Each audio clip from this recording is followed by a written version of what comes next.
Hello everyone, welcome once again to LB Amor Vlogs. Ato na usab nga hisgut-hisgutan. Unsa kaayo kadto maka-trigger sa acid reflux.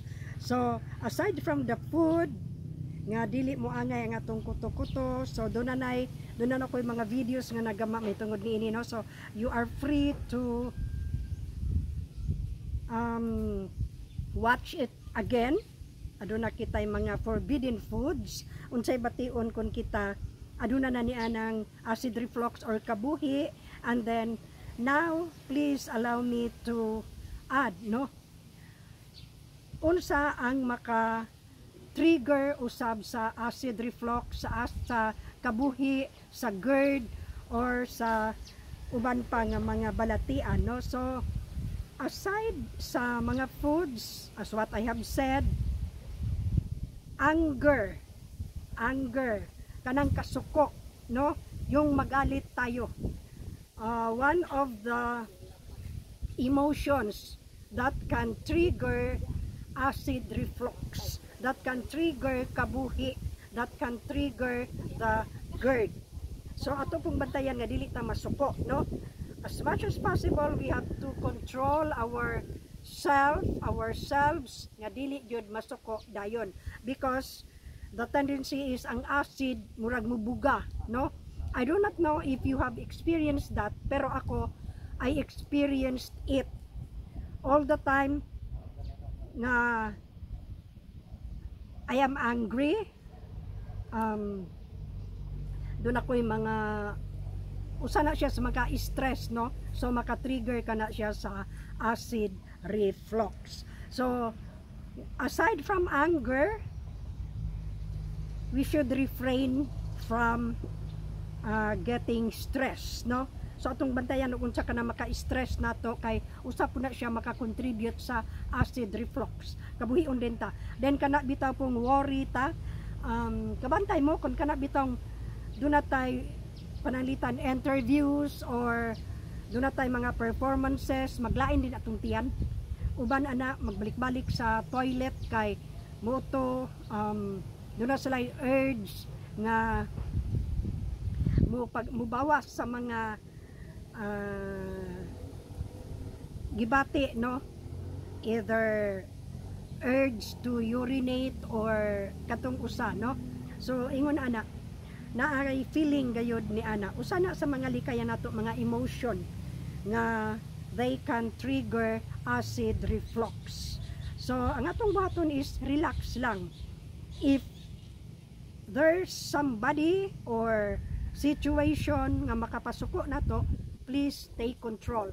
Kay ang acid reflux ana mo andar gyud, no? Ang atong kabuhi, ma-imagine din nato ang ato ang stomach nga mura na gyud og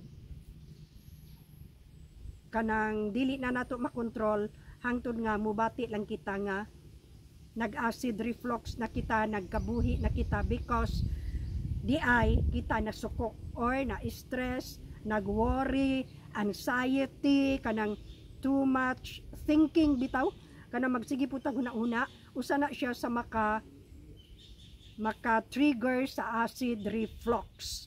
So why I am saying this to you, because mao na say akong experience gyud nga when I get angry, labi na before going to bed nga dili masitol, grabe ang akong heartburn, ang akong kabuhi, no, musaka gyud na, then mulabad ang ulo. So muna ako i-share ninyo ini nga mga taknaa nga i-avoid nato. We have to control our emotions, our feelings, our thoughts, no? Unsaon man nato nga makontrol kana?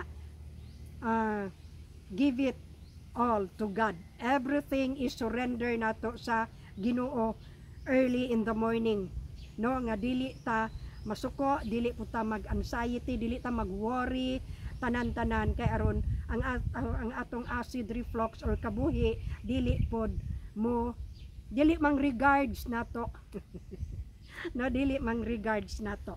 And so aside from the food, self-discipline, the discipline of the mind, the thought, our line of thinking, our emotions, our feelings, tanan-tanan na. So, mo lang to karon ang atong hisgut-hisgutan